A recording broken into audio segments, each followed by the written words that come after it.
Hello, this is a quick introduction to the lab that you have to work on this week. This is the fourth tutorial in the series of Bash labs, and it has to do with redirection mostly, and sending the output of a command to a file or to files, or getting the input to a program from a text file instead of from the keyboard.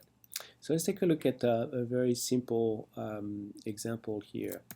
If I want to look at all the files in the etc directory, I would do something like ls and then /etc because etc is at the one of the directories at the root of our system, and it's going to list a lot of files. And let's assume that furthermore, I'm only interested in the files or directories that start with O. So I could do this ls etc star.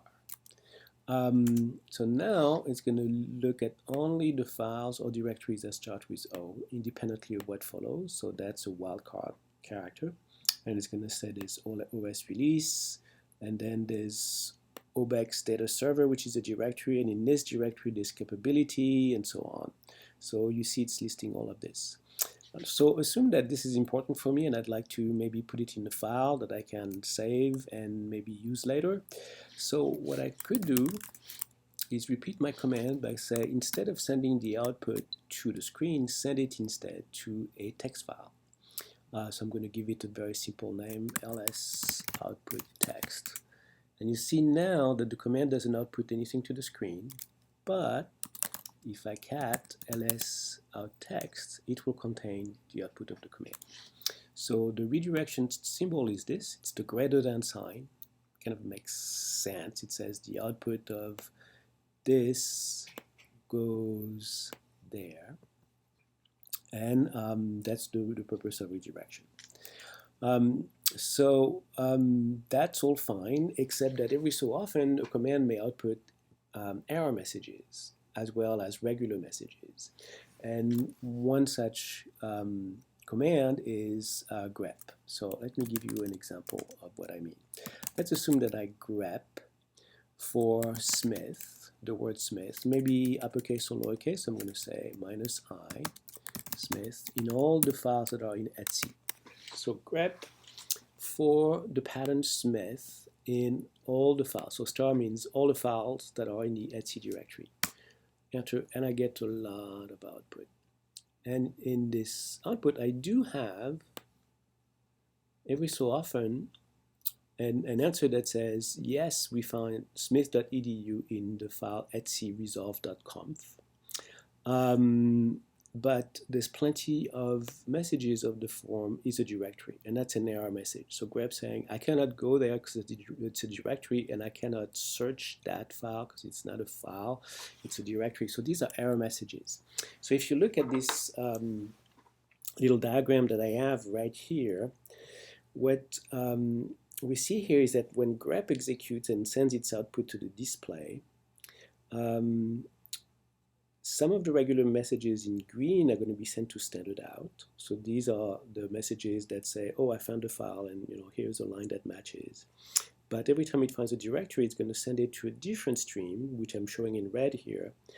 And all these messages appear on a display, but there's nothing really to separate them. However, they've been sent to different streams, so there should be a way for me to get maybe one stream and not the other. So let's try something with this command that I just used. So I'm going to clear the screen. Let's assume that I do what I was doing before, and I'm going to redirect the output of grep to grep output text. All right. Wow, I still have a lot of these error messages, but if we look carefully, we're going to see that we don't have these other lines that were the regular lines. However, if I look at my directories, temp, where I'm working right now, I see that there is a grep output.txt, and if I cat it, then I see the regular lines that grep output where it did find a match. There was a binary file, there was the host file, there was an LDAP file, there was a mail name, there was a resolve. So these are the regular lines that were sent to standard out, and everything else that is above that I saw here were sent to standard error. So you see that the redirection, the greater than sign, will only capture standard out. What if I want to capture also standard error? Well, I can do the same thing. It's very simple. What you have to remember is, let me go back here, is that standard for Linux, standard out is 1 and standard error is 2. So when I write greater than by itself, it's the same as saying by default the stream 1 should be output to grep output.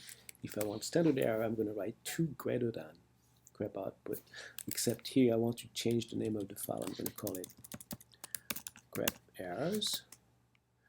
And now all I see are the regular lines, the lines that where grep was able to do the work that I asked it to do. So it found Smith in these different files, and all the error messages have gone, and I'm not seeing them on the screen because they were captured by this, and they've gone to this file. So let's take a look at my directory, and you see that the most recent file is right here, and it's much bigger. That's the number of characters in it. It's much bigger than the regular output. So, and you can ask, well, what if I wanted to do both? If I wanted to capture standard output and standard error and send that to 2 different files, could I? And the answer is yes, we could. What we could do is this. We could say grep, so the same work that I was doing before, look for Smith irrespective of case in all the files in etc.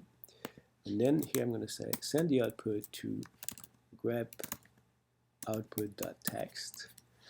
I'm going to make this a little bigger.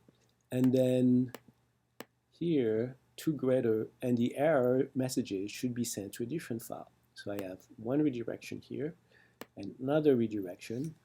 And when I press enter, I don't see anything on the screen because everything coming out of grep has been captured, standard out and standard error.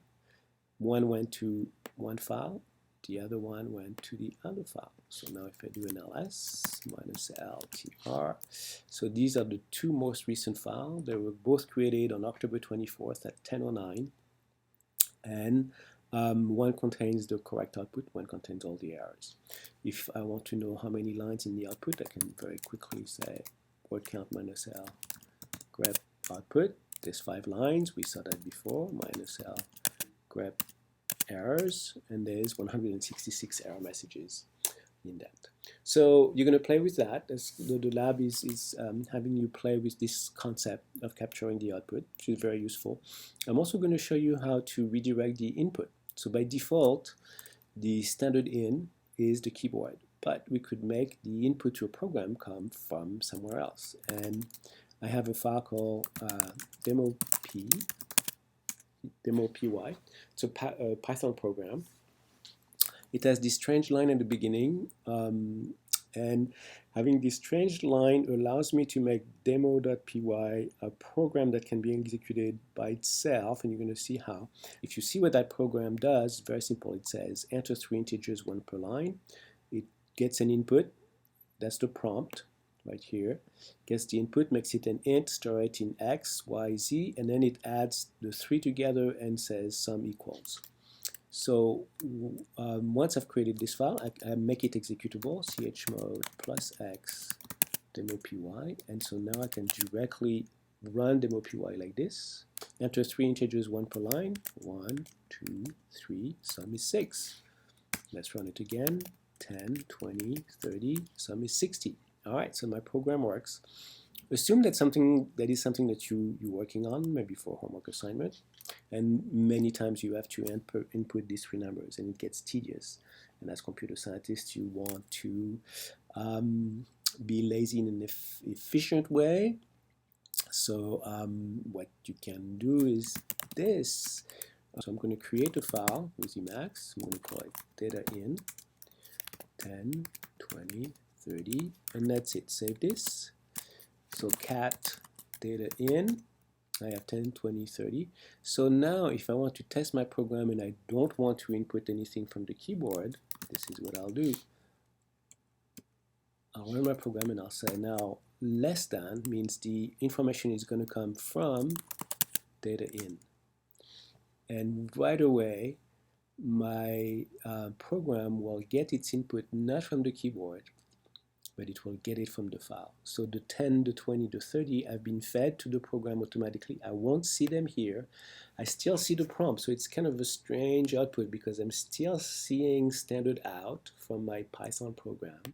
So I'm seeing the prompt, but the number that I would have seen if I had typed it at the keyboard actually comes from the file, and therefore it's not going to show up on standard out. So I'm missing here the 10. It is fed to my program, but I'm not going to see it. And 20 is going to be fed to my program, but I'm not going to see it. 30 is going to be fed to my program, I'm not going to see it. And then I see in the output of the program, sum equals 60. So again, I run the program by redirecting the input from a file instead of from the keyboard. And I can go much faster doing this. And this is a trick we can use. Sometimes the input to a program may be very, very, very long. And instead of typing it, you can just redirect it from a file. So here you can also play with redirecting the output. So if I want to also capture the output of this program and put it into a file, I could say run demo, get the input from data in, and put the output in demo out text, for example. And now I don't see anything because everything has happened without the standard out being involved. But if I look at demo out text, it does contain all the information that I want. And that's it. So you're going to play with all this in this lab, and I hope you become better Linux users with all these labs, and wish you good luck.